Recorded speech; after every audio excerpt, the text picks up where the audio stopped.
Welcome to the Feudal Anime Podcast, Episode 8. I'm your host, Jack. And I'm Rick. And today we're going to talk about Mazinger Edition Z, The Impact. First, I'm going to read a little bit of the synopsis. It's set in the near future. Humanity enters another energy revolution following the discovery of photon power. Derived from the ore discovered under the foothills of Mount Fuji, its intended use was to solve the world's energy problems with its unimaginable power. Seeking this energy is Dr. Hell, no foreshadowing there, a madman craving world domination who, with his subordinates, Baron Ashura, Count Brocken, and Viscount Pigman, commands an army of mechanical beasts excavated from the ruins of ancient Greece to seize the photon power lab for himself. Meeting the attack head on is the hot-blooded teenager Kabuto Koji, who pilots the photon-powered robot built by his grandfather. And the robot's name is Mazinger Z. But in this battle between Dr. Hell and the Kabuto family, many legends surrounding the Mycenaean civilization and Bardos Island, as well as the secrets of Mazinger Z, remain shrouded in mystery. Not for long. Yeah. This is actually a remake, or not a remake, but it is an homage to the original that came out in the early 70s. And it ran 92 episodes long compared to this one only being 26 episodes long. Two things really quick. First things first, the animation looks like it belongs in the 70s. And second, I absolutely 100% unequivocally have an issue with the amount of nonsense going on in it. We'll get into it. But yeah, it's Dr. Hell being the bad guy.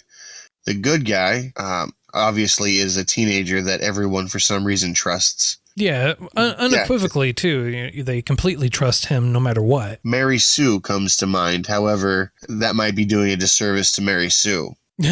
So, episode 1 was confusing, to say the least. They made a lot of references to reincarnation and to whether or not Koji would take the same path, and he says he would most certainly take the same path without a shadow of a doubt in his mind. Without a shadow of a doubt that he would always take the same path regardless. Now, that might be a bit of a super cliche, let's call it. And this... I can only assume that back when this was originally done, they weren't cliches. This was groundbreaking material, but you can absolutely foreshadow everything within, like, I would say probably the first 5 episodes. You can formulate a very solid idea of what's going to happen the entire time. Well, you can do that just in the first episode, since the first episode was the beginning of the end. See, I agree with that, only to the point of the knowledge that you have when you say that it's the beginning of the end. When you first look at it, it's such a cluster of nonsense and just confusion that it leaves you almost dumbfounded. Yeah. So that is very true. In fact, if you're looking at the series as a whole, you could say that episode 1 basically picks up or mashes together episodes 24, 25, and 26. So basically episode 1 is a mesh of those 3 plus a couple other random parts, and then it just like chucks it right at you. It's like, here you go. Episode 1. Episode 1. Don't drown with all this crap that's going on that you're not going to understand. Yeah. Jeez. I mean, it does the job, though. It does introduce you to the villains. It does show you who the allies are. It does make it pretty ridiculous, though. And then at the same time, you meet a character, Baron Ashura, and you're like, what the hell? Why is... The original tranny. Yeah, the original tranny. He literally was half man, half woman. And you find out the reason why he's half man, half woman is because literally there were 2 separate halves and they put them together. And because that's biology. You can make 2 halves, put them together, and they work as if it were nothing. I thought you knew that. Now here's the real kicker, and here's the real question of the whole thing. which two halves go together. Ooh. Yeah, because you might throw two duds together and been like, oh, well, I got a full dead person here and a half alive person over there. Back to work. Chop, chop. Yeah, I don't know. This whole thing, in and of itself, it was pretty ridiculous. It from what I understand, it pays a lot of homage, a lot of respect to the original, regardless. And it also throws in a lot of references to characters. Like towards the end, they say, "Oh, that's Blade. I can't believe he's here." And it's like, that's great. Who's Blade? I have a very strong suspicion that I don't think it's the vampire killer. I really don't. Right? Well, I mean, he's got a very, very slight complexion issue if that was the case. I don't even think we got to see what he actually looked like. I think it was all suit. Oh, I mean, yeah, I guess that makes sense. I mean, like, did he use a blade to just slice a mech in half outside of a mech that he was standing on? And if that's the case, why does he need the mech? Does he use it? Does he live in it? Maybe that's the future of mobile homes, mechs. Maybe. And the only way to get out is through the butt. Yeah. Opens up, stairs come out. There you go. Oh, man, open it up, stairs come out. It's like a golden carpet to his golden nether regions. But one of the things I do enjoy is that they did have Koji be exactly how he's supposed to be. What do you mean by that? Hot-blooded teenager. Hot-blooded teenager. Okay. Irrational, I believe, is a more appropriate term. But yeah, I'll take hot-blooded. I think your definition's a little bit better. Okay. I mean, it also follows the stereotypical trope where the hero, the protagonist, destroys half or the whole city and no consequences befall him, although you are given a glimmer of hope in the beginning. Well, okay, so let's fill out this anime a little bit better. So we were read too, I should say. You read the synopsis and the overview of this whole thing. I'm not going to do a step-by-step, episode-by-episode commentator kind of thing. But what I will say is, starting from episode 2, you're already introduced to him as an overachiever, behind-the-scenes tough guy. And his triggers are not what you'd consider to be normal. His triggers are more so... Just make fun of his grandfather's face and then you're good to go. Yeah, like you don't want to do that because then you're going to have a very similar face if he has anything to say about it. Yeah, I mean... but the thuggish bad guys are all kind of over-the-top thuggish bad guys. And you have minor problems that you would assume happen at every high school just show themselves to be very plot convenient. Well, yeah. Why wouldn't you? Yeah.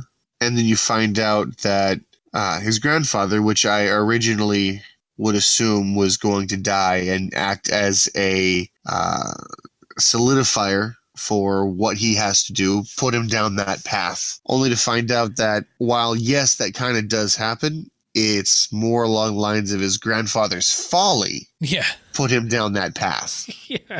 Grandfather injures himself by setting an explosion off near him to put a Baron Ashura into a trap that isn't even going to kill him, but ends up injuring him and then dies. And so Koji blames Dr. Hell for his grandfather's death, or rather blames Baron Ashura for his grandfather's death when it's his own grandfather's fault for setting off a bomb right next to himself. Yeah, but we can't have that though. We can't have it make sense. Yeah. You have to remember that this whole thing, this whole series is not going to make sense. It's taking 92 episodes, changing it into something new, paying homage to the original, and then jam-packing a buttload of information at you. And that's it. And then, the ore that they find under Mount Fuji, that's called Japanium ore. It's an original name. Oh, yeah. Because the perfect ore was already taken by something, I guess. I mean, you can't have any other name other than that, though. True. Very true. This whole series, it's meant rapid fire motion. Yeah. They keep throwing new information at you, and before you can even process it, the next wave is coming in. So you can only get tidbits unless you're willing to watch it more than once, which I'm not going to lie. It was if hard. I had a choice in the matter, I wouldn't have. It was hard getting through it the first time. Yeah. It had no real direction. It had comedy, it had its jokes, it's had its moments. Like Boss, one of the characters in there, jokes with the narrator. Like the narrator's talking, and the boss actually jokes and says the author doesn't even know his name. Yeah. So it, I mean, like it understands that this whole thing's pretty ridiculous. It understands that it's meant to be, quick, rapid fire, and no, not everyone's going to get it. But they do take an original approach to the Greek gods, in the fact that the Greek gods are actually robots. I agree with that. Now, if the Greek gods were actually robots, who was piloting Zeus, essentially? One of those tentacle-looking things. What were they called? Cadoras? Because if you remember, when Zeus attacks the other gods, they pull them out of the body, and they're these tentacle things, and they're just brains, and that's it. I think so, yeah. Yeah. Jeez, it's been so long since I watched it that I don't remember anymore. I know, it's been almost a full couple of days. Yeah, just crazy. No, that's the thing that I don't like about this anime is that it tries to jam pack a bunch of information at you all at once, and then it also randomly throws random information or random scenarios in there at you that make no sense, and then it's like, cool, next episode. Yeah. Okay, so let's go with since we're on a train of thought of the things not making much sense, about how the little glider thing, what'd you call it? The Prolighter or something? Yeah, the Prolighter. It's supposed to handle like a motorcycle, right? It handles, and his grandfather even says it handles like a motorcycle, but it flies. It has an entire array of buttons, and the only thing motorcycle-like are the grips, and that's it. Don't the grips end up going away once he merges with the... No. The grips stay there, which there? makes it even weirder in how he's able to control. I mean, like, he randomly throws out his fist, too. Is it, like, pseudo-connecting with him telepathically? I mean, like, is there more to that seat than what we're being led to believe? Well, no, see, obviously, if you look real close and you go frame by frame, you can obviously see him revving the engine to the tune of left, right, up, down, start, select, A, B. It's a cheat code, essentially. Oh, okay. I get you. I feel you. If they're going to go that, if they're going to go that ridiculous with it, they might have just thrown a controller out there and been like, this is punch, this is kick, this is go forward. It's an auto balancing machine. At least a controller would make more sense than having the grips of a motorcycle in front of you. Yeah, and the sad part is those grips don't move at all. In the sense, like, yeah, it's like, let's say you're using it. He doesn't even need to fly it, really. He just needs to Mazinger Z on or something like that, and then it automatically docks, and that's it. Oh, really? Yeah. It's like, all you have to do is get right over it and say it, and then it'll dock. All right, so what's the purpose of him flying it? Seriously? Like, what's the purpose of him actually detaching it? Just give him a pair of keys and make sure he never takes it out. I mean, like, we're in the future. You have giant robots. You're talking about future, ancient / tech, whatever, and giant squid octopus things with human brains. And it's supposed to be in the future. Biometrics, it's a thing. It's real. It was a thing when this was made in 2009. Biometrics isn't that far. Face recognition, just throwing that out there. Just, as a tidbit. But whatever. No, that's cool. Makes sense. But he, at least in the beginning, in episode 3, and I do apologize for going back. He is a hot-blooded teenager going back. And the one thing that I found very enjoyable was when he used his rocket punch and missed, which he was surprised it missed on the second time he used it. God forbid. It crashes into a building. He falls on another building and he sees blood gushing out. And his brother sees blood gushing out. And then they freeze and they don't want to fight anymore because people are getting injured. I mean, like, why people are still hanging out in the buildings. Get the hell out of there. Evacuate the city. But, that would make sense. But only a little bit, though. Yeah. But 30 seconds later, after that, he gets over the people being killed and him killing those people, and he goes right back to fighting and destroying the city.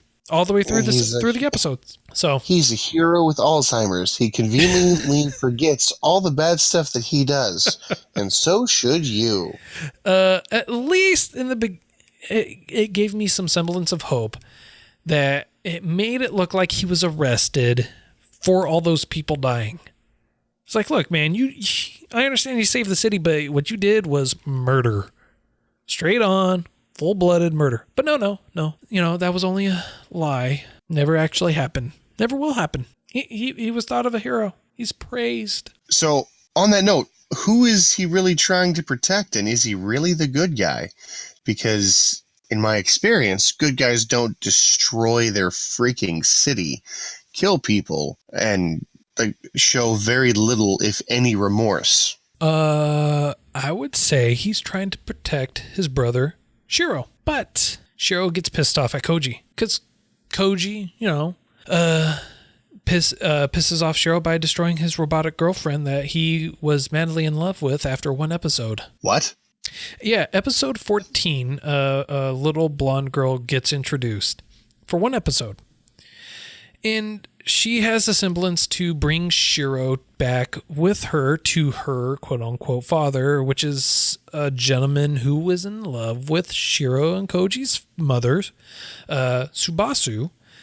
And she finally unleashes the human emotion and becomes one with a giant mech because she is an android and she was designed for this. And she must fight Koji to prove that she is the dominant mech, the dominant person, or whatever you want to say. And the only way to do this is to fight to the death.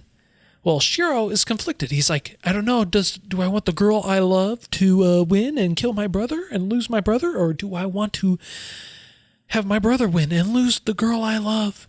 And so what ends up happening is Koji wins, destroying the mech. And so Shiro gets pissed off at him and is upset. He's like, how could you win? How could you do this? I loved her. It's a robot. So on the flip side, is it really a her at that point? I mean, technically it was android. Technically it wasn't anything. Well, I thought you said the girl was like an android and then she finally felt real emotion and became one with the super mech, essentially. Yeah, basically she becomes a giant robot. Mm-hmm. Yeah, I'm going to have to go with, sorry, bro, once your girlfriend tries to kill everybody, I got to put her down. Yep. Maybe it's time to break up. This is what we consider to be, in a real world, a toxic relationship. Mm-hmm, mm-hmm. Sometimes the toxic relationships are the best, though. Very, very true. Very true. Crazy in the head, crazy in the bed. Yes, indeed. You got to make sure that crazy doesn't kill you. Like in this particular situation. Yes. To say the least, yes. One of the things, though, is you learn that Subasu, which is a shopkeeper? I'm drawing a blank. What's her shop owner? No. Manager? Yeah. Well, the owner of that's right, a hot spring, a bathhouse. Oh, okay. That's where okay. Yes. She is also the mother of Koji and Shiro. And you also learn that she killed, or she thought she killed, Koji and Shiro's father. What a loving family dynamic we're having here. I know, she totally abandons her kids, tries to kill her father, doesn't care about the grandfather or anything like that, and she moves about her life and basically keeps a bunch of criminals alive and in her debt so that way she can call on them at any point in time? Sure. That's not quite how I remember it, but hey, you know what? I mean, however this goes, because I the way I remember it, the way I thought I saw it, was they weren't necessarily in her debt. They were just loyal to her for some weird reason. Because she saved him from death. Okay. I mean, never mind the guy that has the bomb in his body that blew up twice and still is alive for whatever reason. Twice. He was found in the alley by her, multiple knives, hanging out of his stomach. He was about to die. And she offers him his salvation. And as penance, as a way to make it up to her for saving his wretched life, he is forever 100% in her debt. Well, of course. Because that's just how things roll. I mean, yes, he was a criminal. Yes, he did some bad things. Sure, people may try to come and kill him, which they do. Sure, he's a criminal. Sure, Who knows? Everyone else in there is a criminal, but that's maybe right. three times the charm. Who knows? Yeah, you never know. And if they're all criminals, why are they like, yes, boss, let's go kill ourselves for you, or let's go on this suicide run because you think it's a good idea? Instead of like real criminals who would be like, I came into your employ because I didn't want to die, and now you want me to go die? Yep. I think that might be hiring at McDonald's. Yep. Well, KFC is supposed to have great benefits. Yeah, the benefit of half off your lunch. Woo! So, see that, I would go to war for KFC. Yeah, you couldn't get me to do that either. Deuces. I'm out. Yeah, they got crunchy gorditas. I mean, you can't turn those down. Fair enough. So you learn about the parents, you learn about those, and then also for whatever reason, an episode, and like towards the end, just before they recount or revisit where episode 1 was, before they catch up to that, they decide to throw in there 3 old professors trying to strip an underage teenager to take a picture of her naked for robot reasons. For robot reasons. We need our robot to have a raging hard-on. Will you help? No. Are you sure? Are you sure, Jack? I could, Rick. I really could. I just don't want to strip down in front of 3 old men and have them take pictures of me. I mean, that's... Why not? Because I normally charge a lot of people for that. I was going to say, it sounds like a slow Tuesday, an average Monday, but a slow Tuesday for you. No. I charge top dollar for that. They wanted it for free. I don't give it up for free. Fair. Oh, man. All right, so let's continue on a little bit. We're almost at the end of this beautiful symphony of a mess of a show. Yeah. Now, I have a question. Out of all this chaos going on, what happened to the normal folk? I'm assuming they all stayed there and died. Or at the very end, when you see that giant miraculous army of robots, they all decided to get smart and get their own mechs. But none of them shall beat Zeus. Yeah. Which, is amazing because when they actually show a comparison between Zeus and Mazinger Z, and the size difference is ridiculous. Yeah, like that Japanese, the Japanimanium, or what was it called? Japanium? Japanium. Wasn't it like a portion of Zeus's arm? Yep. That they were like... Yep, the size difference is insane. Basically from halfway down the forearm all the way to the fingertips. Imagine how strong that original suit of armor would have been. Magical. Yeah, crazy strong. Now, towards the end, you actually find out what happened to Shiro and Koji's father. What ends up happening is he actually never really died. He became like the squids, the Kadoras, the squid-looking creatures or whatever. And like the attack squid robot things with the brains inside? Yeah, he basically becomes that. Only he's basically got his original head still. So... Go figure. Right. But basically, when all this is going on, and he's basically telling Subasu everything, why wait till the end to say it when everything's going on beforehand to prevent everything from happening when you can save it for the end when it's too late. But basically, the real villain behind it all, the real villain is Baron Ashura. Interesting.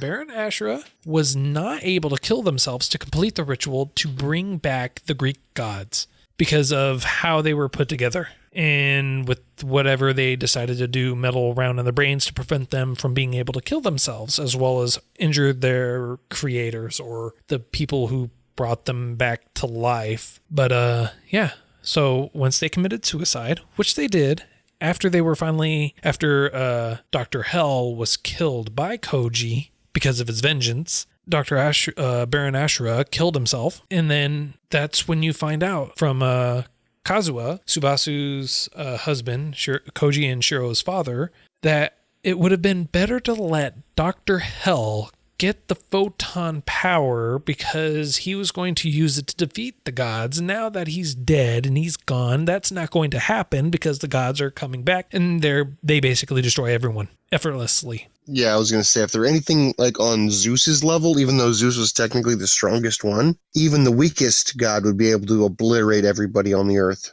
Yep. And that's the end. So, overview, what do you think? Like, how do you feel before, during, and after? I'll go first, because I'm special that way. Before, I was hesitant, because I saw the artwork and I was like, I'm probably not going to like it. Very first episode got me so lost I had to watch it 3 times, and then I still had to tell myself, nope, you got to get through this. You got to give it a chance. 3 episodes. That's all you got. After the 3rd episode, I still didn't want to watch it, to be honest. I'm right there with you. I'm right there with you. I was lost in the beginning. I did not enjoy it. It was not a great. I mean, like, I may feel differently, even though it's supposed to have its own story compared to the original. I may have felt differently if I watched the original. Well, I'll tell you one thing. This did not compel me to watch the original. So, yeah. I think I'm going to leave this one on the shelf as I'm glad I watched it, so I don't have to do it again, but I'm going to try to wipe it from my memory as a thing I once watched. Right. Well, so you never know. Yeah, never know what the future holds. You never know. How do you feel about halfway through it? About halfway through, I was starting to get a feel. It started to make me think of like Lupin the Third style animation and really, really campy storyline. Very PG, very just meant to entertain kids. That would be the best way I could put it. It's meant to entertain children. Lots of big explosions, not a lot of dialogue, not a lot of content, let's call it. And by the end, I don't know. I didn't have any strong attachment to any of the main characters except the feeling of just I'm glad it's over. Yeah, I'm right there. I'm right there with you. It was one heck of a show, to say the least. It was one heck of a show in and of itself. Not something I would ever feel compelled to watch again in the least. If you brought someone to streamline it, and maybe clean up the animation a little bit, I think this could have gone way farther than what my projection is. Yeah. I definitely wouldn't watch it again in the least. It felt rushed. It felt haphazard.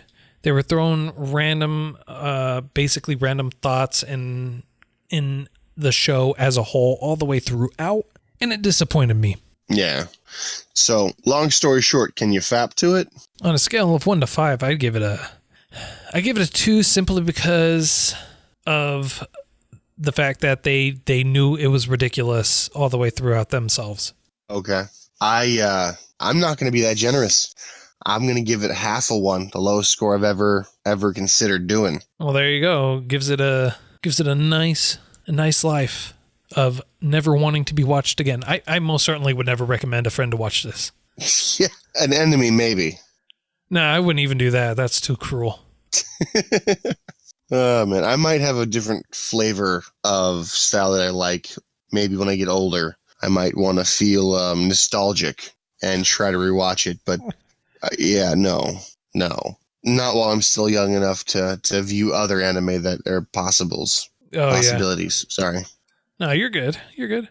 So as far as next week goes, I believe it's my pick, isn't it? Yes, it is.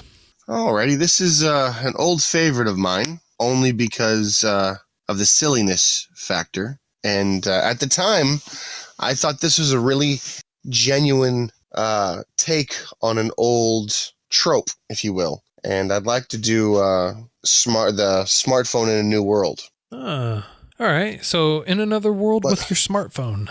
Yep, that's the one. I was going to say, let me look up the title, but you apparently are familiar with it. Nice. In another world with my smartphone.